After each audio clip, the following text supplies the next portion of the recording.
Welcome back. I've got a review for one of the best spaghetti westerns ever, in my opinion, is the Great Silence, 1968, Sergio Corbucci's masterpiece.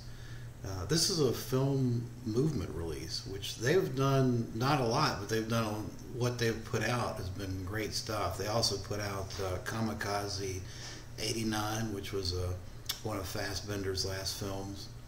He didn't direct it, he acted in it. The Dark Valley is another one I think is good. This is The Great Silence, man.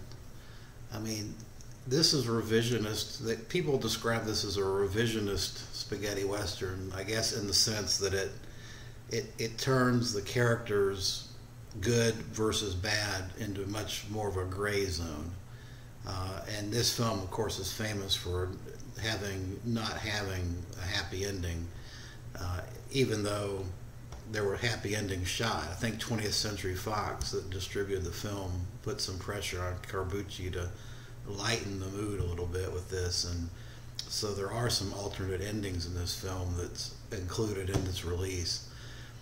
But the film is just unbelievable. It's a 10 out of 10, which I don't give out 10 out of 10s. I mean, that's maybe less than 10 films that I can think of in the history of film would I give out a 10 out of 10, but I think this deserves it.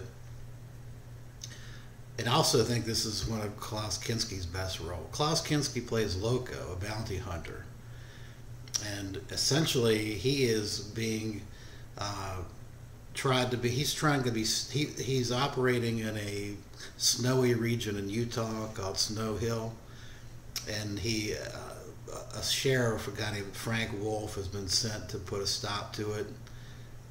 And in the midst of all this, you've got this mute gunslinger that's also in the middle of it. And the exposition between the three protagonists is just fantastic stuff. It's set against a snowy backdrop, which was also highly unusual for spaghetti westerns. The snowy backdrop, the music of Ennio Morricone is just mesmerizing. It's beautiful, beautiful stuff, beautifully shot, great acting, and a compelling story. A real nihilistic it just turns the spaghetti western tropes on its head in terms of the outcome. It's very real. To me, it's much more of a realistic. It's the most realistic spaghetti western I think I've ever seen. A lot of messages to take from this. One is, you can do the right thing and still fail in doing it. And I think that's a very realistic, real world lesson to be learned from this film.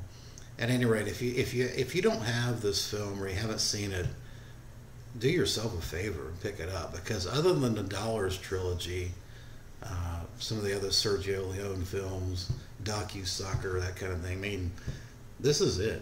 I mean, this is the top of the line of spaghetti westerns.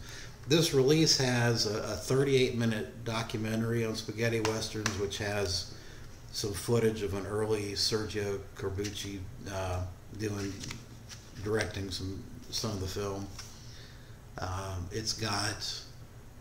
Of course, it's got the alternate endings, 2 alternate endings, and it's got trailers, for very interesting trailers from Film Movement, and it also has this booklet, which